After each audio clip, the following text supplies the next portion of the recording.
네, 이재명 대통령이 미국 방문 마지막 날 한미 조선업 협력의 상징인 필라델피아 필리 조선소를 방문했습니다. 순방 일정을 마친 이 대통령은 내일 새벽 귀국하는데요. 한미 정상회담의 성과와 남은 과제를 차두현 아산정책연구원 부원장과 짚어보겠습니다. 어서 오십시오. 안녕하십니까? 네, 안녕하십니까. 안녕하십니까. 예, 한일 정상회담 끝나고 바로 한미 정상회담까지 이제 끝났잖아요. 예. 총평은 어떻습니까? 근데 전반적으로 이 3박 6일의 강행군이었는데요. 금년에 들어서 이제 국내외적으로 안보 환경이 굉장히 급변을 했죠. 예. 특히 그 일본의 경우에는 그 이시바 이 정부가 사실은 낮은 지지율에 지금 고민을 했고 참여한 선거에서 지금 과반 의석을 또 차지하지 못했고요. 네. 무엇보다 이제 미국에서 이 트럼프 행정부, 2기 행정부가 출범을 하면서 과연 이제 그 한미 간의 그 동맹의 공조가 뭐 기존과 같이 이루어질 수 있을까? 그리고 그러면 한미일 삼각 협력은 어떻게 되는 것에 대한 굉장한 의문들이 많았거든요. 예. 이번 이 한일 정상회담 그리고 한미 정상회담을 통해서 이런 우려들을 상당히 예. 해소하는 데는 성공적이었다고 평가할 수가 있겠죠. 예, 그럼 예. 결과적으로 그 일본을 거쳐서 미국을 간 거는 그 잘된 선택이었다고 볼 수 있을까요? 그렇죠. 예. 일단 이 현재의 안보 상황에 그리고 그 해법에 대해서 한일 간 인식이 일치한다는 점을 확인을 했고요. 예. 이걸 바탕으로 해서 지금 미국을 가서 이제 미국과의 인식 일치도 있지만 트럼프 대통령 입장에서도 한일이 상당한 공감대를 가지고 같이 움직이고 있구나 하는 인상이 이제 그 한미일 삼각 공조를 그대로 유지해 나가야겠구나 이런 결심을 하는데도 예. 상당한 힘이 되었을 수가 있어요. 예. 이번 한미 정상회담에서 트럼프 대통령이 이재명 대통령과 마주 앉자마자 꺼낸 첫 화두가 조선업 이야기였습니다. 네네. 네, 미국도 자국 조선업 부흥을 요청할 정도로 관심을 보이고 있는 상황인데 이재명 대통령이 마지막 일정으로 이 필리 조선소를 방문한 건 이런 부분을 다시 한번 어필하기 위한 전략이었을까요? 그렇죠. 우리가 보통 동맹 관계라고 얘기할 때 동맹 관계가 계속 유지되고 강화돼 나가는데 한 세 가지 조건을 얘기합니다. 예. 첫 번째는 누가 나를 위협하는 것에 대한 공통의 위협 인식이 있어야 되고요. 두 번째는 신뢰가 있어야 되겠죠. 예. 근데 이 위협 인식이라는 건 신뢰만 가지고는 뭔가 부족해요. 우리가 흔히 얘기하는 트럼프 대통령이 너무 거래 위주로 얘기를 한다는데 동맹도 엄연히 거래를 합니다. 예. 그러면 결과적으로는 상대방이 가장 바라는 것 그리고 양측이 모두 이익을 얻을 수 있는 것들 중심으로 협력 분야를 확대해 나가는 게 중요한데요.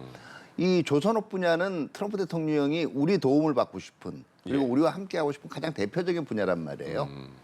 그렇기 때문에 이 부분들이 한미 정상회담 과정에서 얘기가 됐고 이 정상회담에서 합의한 내용이 변함없이 유지가 될 거고 이게 오히려 굉장히 밝은 미래를 가지고 있다는 걸 상징적으로 이제 필리 조선소 방문이 보여주는 거라고 할 수가 있겠죠. 예. 통상 문제 또 관세 협상에 관해서는 그 이후에 구체적인 수치까지는 아직 그 이번에 나오지가 않았잖아요. 네네. 그리고 추가로 그러면 언제 그런 그 디테일은 정해지는가 했을 때 이런 말이 있었습니다. 그 트럼프 대통령이 한미 정상회담 끝나고 나서 한국과의 무역 협상에서 문제가 있었지만 예. 잘 해결했다 이렇게 말했는데 요거는 어떻게 해석해야 될까요? 네, 그러니까 해석상 이견이 있었다는 걸 얘기를 하는 거죠. 예. 그리고 이거를 앞으로도 유지하기로 했다라고 얘기했거든요. 네. 기본 원안을. 예. 근데 이제 지금 기본 원안상 실질적으로 다양한 해석이 발생할 수 있는 소지가 이미 있었고요. 네. 대표적인 것이 이제 농축산물 예. 시장의 추가 개방 여부. 이 가능성이 있다라고 미국 측은 해석을 한 거예요. 네. 추가 개방은 없다라고 우리 쪽에는 해석을 했고. 그다음에 이제 대표적인 게 대미 투자 펀드 같은 경우 이거 어디다 사용하느냐. 예. 그리고 그 투자 수익금을 어떻게 사용할 거냐. 여기에 대해서도 우리하고 미국이 조금 결이 다른 해석을 내렸단 말이에요. 예. 그 트럼프 대통령의 전반적인 입장은 그 결이 다른 해석이 가능하다라는 게 유지된다라는 얘기로 봐야 돼요. 예, 그렇기 예. 때문에 앞으로 이 부분은 후속 장관급 협상이라든가 실무 협상을 통해서 이 간극을 좁혀나가야 되겠지만 네. 앞으로도 변수는 여전히 있다라고 봐야 되겠습니다. 그러네요. 예, 알겠습니다. 이번에는 안보 분야 이야기를 좀 해보겠습니다. 트럼프 행정부가 그동안 동맹국들에게 이 국방비를 GDP 대비 5% 수준으로 올리라고 네네. 강하게 압박을 해왔는데요. 이번 정상회담을 계기로 이재명 대통령도 국방비를 올리겠다고 이야기를 했습니다. 네네. 이건 좀 불가피한 면이 있었을까요? 우리가 트럼프 행정부로 흔히 얘기되는 게 자꾸 지금 방위비 분담, 다시 말해서 주한미군 주둔 비용에 대한 분담만을 강조를 하는데 예. 사실 더 큰 범위는 부담 분담이에요. 이 부담 분담이라는 건 이미 뭐 빠르면 90년대 후반 그리고 2000년대 초반부터 미국이 지속적으로 동맹국들한테 우리뿐만이 아닙니다. 요구해 오던 겁니다. 예. 예. 어떻게 보면 트럼프 대통령은 이런 요구를 조금 더 직설적이고 거칠게 하는 거라고 볼 수가 있는데요. 이 부담 분담의 핵심은 이제 미국이 세계 질서를 유지하는 데서 미국 혼자 힘만으로는 버겁기 때문에 네. 동맹이나 우방국들이 이 자국방위뿐만 아니라 미국의 지역이나 세계 차원의 이익을 수호하는 데서도 동참을 해줬으면 좋겠다라는 의미거든요. 예. 그렇게 되면 역시 그걸 뒷받침할 수 있는 군사력이 있어야 되겠죠. 국방비 증액은 바로 그런 측면에서 나온 거고요. 예. 자, 이 트럼프 대통령 그리고 미국의 요구에 부응한다는 측면도 있지만 우리가 오랫동안 가지고 있던 그 장기적인 우리의 목표라든가 아니면 슬로건 중에 하나가 한반도 방해에 있어서 뭐 핵위협에 대해서는 미국이 확장 억제를 보장을 해야 되겠지만 재래 위협에 관한은 한국이 이제 주도해 나갈 수 있는 능력을 확보한다라는 거 아닙니까? 그렇기 때문에 뭐 또 최근에 북한도 이 재래 전략 건설에도 지금 핵뿐만 아니라 박차를 가기 시작을 했어요. 예. 그러니까 여기에 대해서 확실한 질 우위를 유지할 수 있는 그런 방안 중에 하나는 결국 국방비 안정적인 확보고 예. 국방비 안정적인 확보에다 더해서 증액이 불가피한 건 현실이에요. 그러면 그 국방비를 늘리겠다는 이재명 대통령의 선택은 트럼프 대통령의 그 요청에 의해서만이 아니고 우리도 필요한 그렇죠. 상황이네요. 네네. 예, 알겠습니다. 예. 그리고 또 한미 양국이 동맹의 현대화, 전략적 유연성에 대한 이야기도 나눴고 큰 방향에서 의견을 같이 했다고 밝혔는데 그러면 우리나라의 안보 지형에도 어떤 변화가 있을까요? 네, 지금 일단은 동맹 현대화를 얘기하면서 전략적 유연성과 관련된 것들이 모르겠어요. 지금 이제 비공개 회담에서는 일부 논의가 됐을 가능성이 있는데 이것이 지금 공개 회담에서는 얘기가 나오지 않았죠. 그러나 이제 지금 이 대통령께서 말씀하신 이 가령 이제 과거의 안미 경중이라는 게 더 이상 통하지 않는 시대가 됐다. 이제 정상회담 이후에 미국 CSIS 에서의 이 질의응답 과정에서 이런 얘기들이 나오셨거든요. 예. 나왔거든요. 그러면 결과적으로 이 문제도 우리가 어느 정도는 표현을 어떻게 할까의 문제는 있지만 이제는 조금 더 기존에 비해서 유연하게 생각을 좀 융통성이 있고 또 확장돼서 생각해야 되는 게 아닌가 하는 생각은 듭니다. 예. 이번에 결과가 공동 합의문 형태로 발표가 되지 않았잖아요. 네네. 근데 이런 거는 어떻게 봐야 되는 거예요? 아직 확실한 숫자가 적힌 문서가 나오지 않은 게 우리한테 괜찮은 건지 아니면 합의문 형태로 확실하게 매듭짓는 게 좋은 건지 어떤 걸까요? 아무래도 예. 이 외교 관행이라든가 이런 걸 볼 때는 문서화된 어떤 공동의 합의문이 나오는 것이 가장 좋은 거죠. 예. 뭐 서로 신뢰가 있고 분위기가 좋기 때문에 믿으면 되지 않느냐 얘기하는데 우리가 일반 이 사회 관계로 볼 때도 그렇죠. 서로 믿지만 더 확실하게 하기 위해서는 이걸 글로 남기지 않습니까? 예. 그렇기 때문에 공동 합의문이나 아니면 이제 공동 이 언론 보도문 네. 뭐 이런 것들이 나오면 좋았겠지만 사실은 강론 부분에서 예. 구체적인 수치라든가 지금도 말씀드린 이런 해석 부분에서 아직도 해결해 나가야 될 것들이 많아요. 가령 그럼 주한 미군의 예. 어떤 자유로운 이동 같은 거를 뭘로 표현을 할 거냐. 그리고 여기서 또 제한이 걸리는 전제는 혹시 달 것이냐 안 달 거냐. 예. 이런 것 같은 강론 부분에서는 앞으로도 조금 더 협의의 여지가 있고 예. 또 협의를 해야 될 필요성도 있기 때문에 예. 이 합의문이 나오지 못한 게 아닌가 이렇게 생각이 됩니다. 예. 그러면 이번에 한미 정상회담에서는 그렇게 구체적인 사안이 나오지 않은 거는 일단은 뭐 상견례 정도로 봐야 되는 그렇죠. 걸까요? 무엇보다 이번 회담의 성격을 고려를 해야 돼요. 예. 이재명 대통령과 트럼프 대통령의 첫 만남이지 않습니까? 네. 어떻게 보면 일종의 좀 서먹서먹한 벽을 깨는 대화에 더 방점을 두고 이게 일반적으로 정상회담의 주요한 의미가 어떤 중요한 현안의 타결도 있지만 이게 첫 만남의 경우에는 무엇보다 이제 케미를 예. 우리가 흔히 얘기하는 예. 확인하는 그 자리이기도 해요. 네. 그렇기 때문에 지금 강론보다는 과연 얼마만큼 서로가 호흡이 잘 맞는가를 확인하는 의미에서는 제가 볼 땐 충분히 의미가 있었고 예. 상당히 무난했다라고 볼 수가 있죠. 예. 그리고 이번 회담에서 북한 문제에 대해서도 두 정상이 많은 시간을 좀 할애를 했는데 네. 트럼프 대통령이 김정은 위원장을 올해 안에 만나고 싶다는 뜻도 공개적으로 밝혔거든요. 네네. 북미 회담 성사될 가능성 어떻게 보세요? 그래서 흔히 얘기하는 뭐 10월에 지금 에이펙 정상회의 있을 때 이게 계기가 만들어지지 않을까 하는데 지금 세 가지 요인에서 지금 조금 이거는 제한이 있습니다. 첫 네. 번째는요. 예.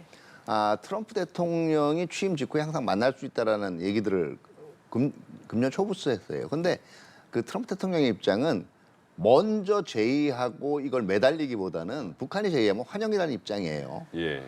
그리고 이제 정상회담에서도 트럼프 대통령이 이런 발언을 했죠. 금년 내에도 만나고 싶다. 다만 이제 이 appropriate future 여건이 되도록 가까운 미래라는 얘기를 했거든요. 그러니까 이게 조건이 충족이 돼야 되는 거예요. 그러니까 트럼프 대통령 협상 탈상 이제 미국이 우위에 서는 상황에서 협상 구도를 얘기했다라고 볼 수가 있고 무엇보다 예. 지금 이 북한이 이 한미 정상회담 결과에 대해서 조선중앙통신 논평을 통해서 이게 망상이라는 얘기를 예. 했어요. 음. 그리고 비핵화 얘기하는 한 우리는 영원히 이 북한의 적대국일 수밖에 없다라는 얘기도 했습니다. 예. 이게 결과적으로 북한의 김정은 국무위원장을 비롯한 북한 지도층의 승인을 받지 않고 나올 수 없는 거거든요. 그러면 스스로 내뱉은 원칙이나 말이 있는데 이걸 2개월 내에 갑자기 뒤엎는다? 예. 이거는 아마 그 좀 현재 여건으로는 생각하기 어려울 거예요. 그렇기 때문에 지금 대화를 통한 문제 해결을 추구하지만 이게 너무 지금 빨리 성사될 거라고 보는 건 좀 지나친 기대가 아닌가 생각을 합니다. 그러면 트럼프 대통령이 이재명 대통령에게 본인이 상대했던 다른 한국의 지도자들보다 대북 정책에 있어서는 더 낫다 이렇게 그 덕담 같은 말을 했는데 예. 그거는 이재명 대통령이 계속 트럼프 대통령 칭찬해 준 거에 대한 화답으로 봐야 되는 거예요? 아니면 그렇죠. 일단은 두 가지죠. 이 회담 초반부터 트럼프 대통령 업적이라든가 이런 거에 대한 상당한 칭찬이 있었고 이게 분위기를 굉장히 매끄럽게 이끌고 가는데 주요를 했거든요. 네. 그리고 북한과의 대화 부분도 금년 초부터 트럼프 대통령이 계속 얘기를 했던 부분이란 말이에요. 예. 그러니까 자신이 선호하는 의제에 대해서 지원하고 지지하고 이게 잘된 결정이라고 얘기하면 굉장히 기분이 좋겠죠. 그렇죠. 거기에 대한 화답의 의미라고 봐야 되겠죠. 알겠습니다. 예. 그리고 앞서도 말씀하셨지만 우리나라의 안보와 관련해서 안미 경중이라는 이야기가 계속 나왔었잖아요. 네네. 이게 좀 변화될 거라고 이야기를 하셨는데 중국과의 관계 역시 우리에게 중요할 텐데 그렇다면 앞으로 이재명 대통령이 어떻게 좀 중심을 잡아 나가야 할까요? 네, 이게 지금 일단 사실은 안미경중이라는 얘기가 어떻게 보면 기계적인 균형을 좀 이게 사실상 미국과의 동맹 관계를 생각할 때는 불가능한 거였어요. 그렇다면 그 한중 관계도 저희 30여 년의 수교 역사가 있기 때문에 이런 현실 자체, 다시 말해서 중국의 과도한 기대는 차단할 수 있는 차분한 설명이 필요합니다. 예. 두 번째는 그러면 누구와 협력을 한다. 때로는 견제가 있을 수 있다라는 메시지를 던지면 반드시 적대해야 됩니까? 이것도 굉장히 양분법적인 접근이고 이런 네. 양분법적인 논리에 어떻게 보면 우리도 그동안 흔히 얘기하는 가스라이팅 당한 게 아닌가를 되돌아봐야 되고요. 예. 세 번째 아마 강조할 건 이런 걸 거예요. 우리가 이 견제하거나 공동 대응하려는 대상은 특정 국가가 아니라 국제적인 규범이나 아니면 그 지역 질서 또는 지역의 안정을 해치는 특정 행위다 하는 점을 강조를 해나가면 예.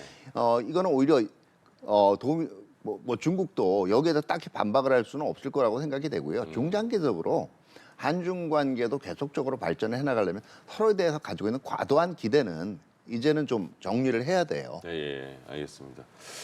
그럼 한일 정상회담과 한미 정상회담 이후에 남은 숙제가 무엇인지를 살펴보자면 한일 정상회담에서는 이시바 시기로 그 굳은 표정이 많은 미소 짓는 걸 저희가 봤는데 네. 그럼 한일 정상회담 셔틀 외교가 복원됐다고 하는데 이후에 남은 과제 또 한미 정상회담 이후에도 남은 과제는 뭐가 있을까요? 그렇죠. 지금 일본과는 셔틀 외교가 복원이 됐고 그리고 이제 이 한미 정상회담에서는 지금 동맹 업그레이드를 비롯한 그 한국과 미국 간의 전반적인 포괄적인 협력 관계 강화를 다짐을 했습니다. 예. 이게 두 개가 엮이면 결국 한미일 안보 협력이 계속 그 동력이 확보가 되는 거겠죠. 네. 유의를 해야 될 건 지금까지 한미 관계나 한일 관계가 사실은 초반에 좋았다 악화된 이유는 이게 말을 바꾼다는 인상을 줄 때였어요. 그러니까 다시 말해서 지금 이 아무래도 이제 한미 한일의 그 이 협력 움직임이 보여지면 특정 국가 같은 경우에 이걸 굉장히 좀 이 우려하거나 좀 불쾌할 수밖에 없어요. 근데 이거를 설명하는 과정에서 마치 두 가지 서로 다른 이야기를 하는 듯한 결과가 나오게 되면 오히려 신뢰가 상실이 되고 그 특정 더 국가 안 좋은 중국 결 말씀이신 겁니까? 특정 그렇죠. 국가는? 예. 이게 뭐 이 원칙들 자체가 앞으로는 밖에다가 혼란된 신호를 주게 돼요. 그러니까 예. 다른 메시지로 해석되지 않게 정책적 일관성을 유지하는 것이 상당히 앞으로 남은 관건이라고 생각이 됩니다. 네, 알겠습니다. 오늘 한미 정상회담의 성과와 남은 과제들 살펴봤습니다. 지금까지 차두현 아산정책연구원 부원장과 함께했습니다. 고맙습니다. 고맙습니다. 네, 감사합니다.